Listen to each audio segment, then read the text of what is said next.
Best varicose veins చికిత్సనే పొందండి. నొప్పి లేని చికిత్స కోసం సంప్రదించండి ఎబిస్ హాస్పిటల్. నమస్తే అమ్మా. నమస్తే అమ్మా. పడుకున్న దగ్గర నుంచి లేచిన దగ్గర నుంచి మళ్ళీ పరిగెత్తడమే జరుగుతుంది. అసలు ఒక డేని సక్సెస్ఫుల్గా ప్లాన్ చేసుకోవడం ఎలా అమ్మా?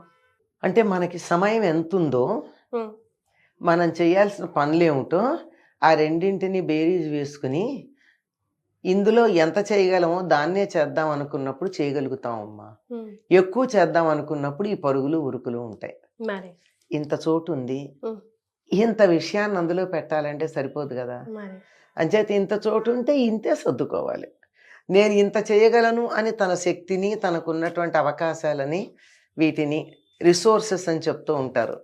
వాటన్నిటినీ చూసుకుని వీటిల్లో ఏవి ఫిట్ అవుతాయో దాన్ని పెట్టుకోవాలి.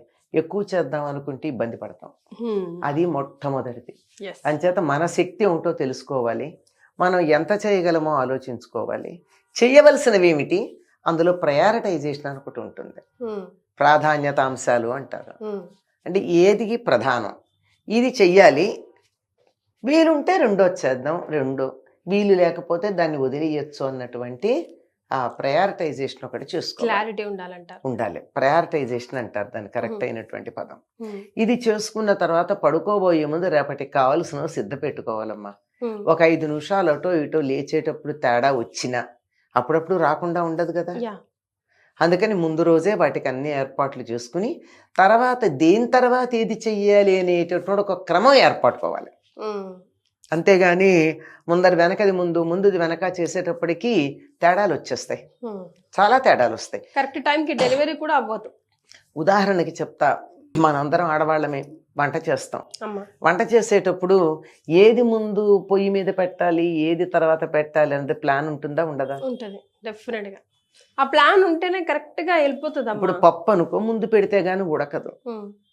టమాటా లాంటిది అనుకో, ఇలా నిప్పులు చూడగానే అలా మగ్గిపోతుంది.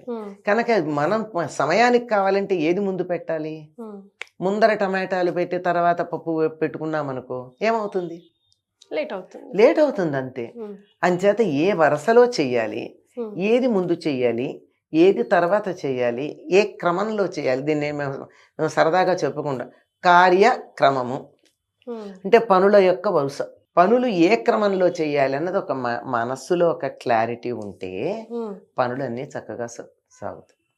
లేకపోతే వెనకది ముందుది వెనక, అటు ఇటు పరిగెట్టి దాన్ని మళ్ళీ చేసిన దాన్ని మళ్ళీ చేసుకుని ఈ పని చేస్తూ మరో దాన్ని చేస్తే ఇది పొయ్యి మీద ఉన్నది మాడిపోయి, లేదా అక్కడెక్కడో ఏదో ట్యాప్ తిప్పేసి ఇంకో పనికి వెళ్ళిపోతే నీళ్ళన్నీ కారిపోయి, ఇంకేదో చేస్తూ పొట్టేస్తే ఐరన్ చేసుకుందామని పెడితే అదంతా కాలిపోయి, ఇలాంటివి ఎన్నో అవుతాయి.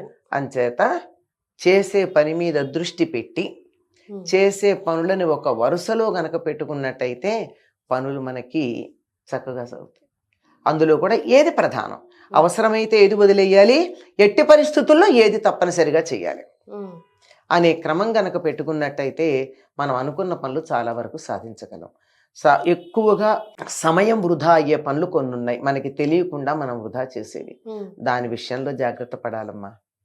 ఫోన్లు చూడడం, ఫోనులు అటెండ్ అవ్వడం, పిచ్చాపాటి మాట్లాడడం, అక్కర్లేని విషయాల్లో జోక్యం చేసుకోవడం, వీధిలో ఏదో వెడుతూ ఉంటే ఊరేగింపు అది ఏమిటి అని కుతూహలంగా వెడితే ఇంట్లో పొయ్యి మీద పెట్టినటువంటి పప్పు మాడిపోవడం, ఇలాంటివన్నీ జరగకుండా ప్రతి దాన్ని ప్రణాళిక గనక వేసుకున్నట్టయితే, ప్రణాళికను అనుసరించి మనం కార్యక్రమాలని అమలు జరుపుతూ గనక ఉన్నట్టయితే అనుకున్నది అనుకున్నట్టుగా చేయగలుగుతాం. ఎప్పుడైతే ఒక్క దాంట్లో చిన్న తేడా వచ్చిందో, అయ్యో బాబోయ్ ఇది తేడా అయిపోయింది అని అనుకుంటామే, అనుకునేటప్పటికీ బుర్ర చెడిపోతుంది.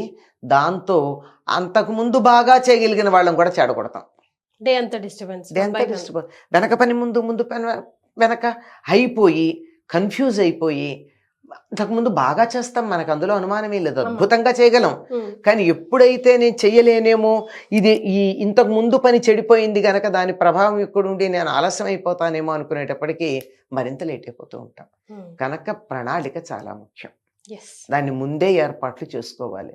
సాధారణంగా ఎక్కువ మందికి సమయం వృధా అయ్యేది ఎక్కడో నేను చెప్పనమ్మా, ముఖ్యంగా ఆడవాళ్ళకి బట్టల దగ్గర రెడీ పెట్టుకోరు, పొద్దున తీస్తారు, దానికి మ్యాచింగ్ ఏదో దొరకదు, ఇంకోటి ఏదో తేడా ఉంటుంది. అందుకని రేపు మనం పని మీద వెళ్ళాలి అంటే ఈ రోజే వాటిని సెట్ చేసి పెట్టుకోవాలి. పట్టుకెళ్లాల్సిన కాగితాలు ఏముంటాయో, ఆఫీస్కి తీసుకెళ్లాల్సిన కాగితాలు, వాటిని సిద్ధం పెట్టుకోవాలి.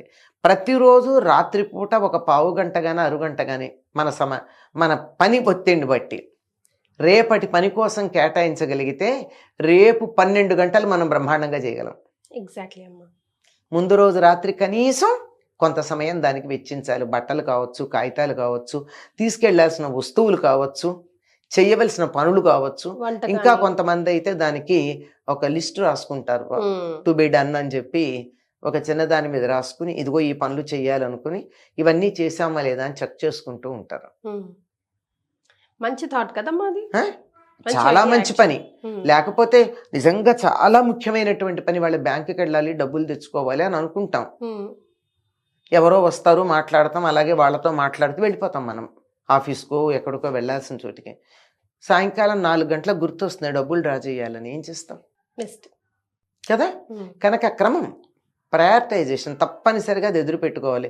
పూర్వకాలం అయితే కాగితాలు, నోట్బుక్లు వాడుకునేవాళ్ళం. ఇప్పుడు డైలీ చేతిలో ఫోన్ ఉంటుంది కదా, ఫోన్లో ఒకటి పెట్టుకోండి, ఒక దాంట్లో టు బి డన్ అని రాసుకునేదానికి ఏదో ఒకటి, దాన్ని చూసుకుని ఇవి చేసామని చేసిన వాటిని డిలీట్ చేసుకుంటూ చేయాల్సిన వాటిని వరుసలో పెట్టుకుంటూ వెళ్ళిపోతూ ఉంటే సరిపోతాయి. ఇది సరైనటువంటి పద్ధతి. సో మీరు చెప్పిన దాని ప్రకారం 3 Pలు, planning, prioritization and then promotion, ఆ పని చేయాలి. సో ఇవి ఉంటే మనం ప్లానింగ్ చాలా ముఖ్యం. ప్రిపరేషన్ ఒకటి ఉంది ముందర, మర్చిపోయాం. So 4 Ps again. ప్రిపరేషన్. ఒక చెట్టుని గంటలో కొట్టగలడు అంటే గంట కాదు అతను చేసిన పని. 4 గంటలు గొడ్డలికి పదును పెట్టుకున్నాడన్న సంగతి మర్చిపోతాం మనం. గంటలో కొట్టేశాడు, మరి గొడ్డలు 4 గంటలు పదును పెట్టుకుంటే గానీ గంటలో కొట్టలేడు. కనుక చెట్టును కొట్టడానికి ఎంత సమయం అన్నది 5 గంటలు, గంట కాదు. ఇది దృష్టిలో పెట్టుకుంటే ప్రిపరేషన్ని బట్టి మనం చేసే పని యొక్క ఫలితం ఉంటుంది. ఒక నాటకం ప్రదర్శించారంటే ఆ నాటక ప్రదర్శన 3 గంటలు అనుకుంటాం, దానికి ఏడాది ప్రిపరేషన్ ఉంటుంది. ఒక రచయితని పట్టుకుంటారు, నాటకానికి కావాల్సిన స్క్రిప్ట్ రాయించుకుంటారు, నటుల్ని ఎన్నుకుంటారు, రిహార్సల్స్ చేస్తారు, అయ్యాక 1 గంట మేకప్ చేసుకుంటారు. అదంతా అయ్యాక తెర తీసిన తర్వాత 1 గంట 2 గంటల నాటకం ఉంటుంది. అయ్యో 2 గంటల నాటకానికి ఇంత సమయం, ఇంత డబ్బు ఇవ్వాలండి నటులకు అంటాం, కానీ వాళ్ళు ఏడాది నుంచి చేసిన ఎఫర్ట్ ఎవరికి గుర్తుంది? కనుక ఏదైనా సక్సెస్ కావాలంటే ప్లానింగ్ మొట్టమొదట, preparation, planning, prioritization and execution, 4. Triple PE.